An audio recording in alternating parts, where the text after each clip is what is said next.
విశాఖ డైరీలో అవినీతి జరిగినట్లు ఆరోపణలు వెల్లువెత్తిన నేపథ్యంలో చంద్రబాబు ప్రభుత్వం సంచలన నిర్ణయం తీసుకుంది. డైరీ అవినీతిపై విచారణకు హౌస్ కమిటీ ఈ నెల 9న విశాఖ వస్తుందని ఏపీ శాసన సభాపతి చింతకాయల అయ్యన్న పాత్రుడు తెలిపారు.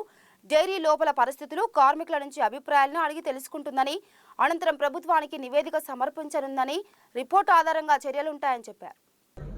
అవినీతి జరుగుతుందని, కుంభకోణం జరుగుతుందని, రైతులకు అన్యాయం జరుగుతుందని దాని మీద మన ప్రజాప్రతినిధులు మన అసెంబ్లీలో మాట్లాడారు.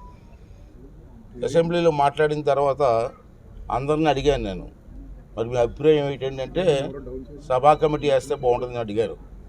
అప్పుడు సభలో నేను అనౌన్స్మెంట్ చేశా, ఎమ్మెల్యేలు సభా కమిటీ అడుగుతున్నారు, సభ అవునన్న వాళ్ళు చెయ్యొద్దండి, కాదన్న వాళ్ళు నో అన్నాను. అందరూ అవునన్నారు, ఏమన్నారు. అప్పుడు సభా కమిటీ చేశాను. రేపు 9వ తారీఖు నిన్న మీటింగ్ అయింది, మొన్న అయింది, నిన్న ఫస్ట్ మీటింగ్ అయింది అసెంబ్లీలో. రేపు 9వ తారీఖుని సభా కమిటీ విశాఖపట్నం వస్తున్నారు. డైరీలోకి వెళ్ళి రికార్డులను పరిశీలిస్తారు.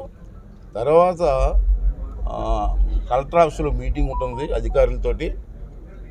అక్కడికి వచ్చి రైతులు కానీ, విశాఖ డైరీలో ఎంప్లాయీస్ కానీ ఎవరికి నష్టం జరిగినా వాళ్ళందరూ కూడా కమిటీని కలిసి వాళ్ళు ఫిర్యాదులు తీసుకోవచ్చు. ఆ ఫిర్యాదులన్నీ పరిశీలించి మరి ఆడిట్ పుస్తకాలన్నీ చూసి అన్నీ తనిఖీ చేసిన తర్వాత సభా కమిటీ ఏ రిపోర్ట్ ఇస్తే ఆ రిపోర్ట్ మీద యాక్షన్ తీసుకోవడం జరుగుతుంది.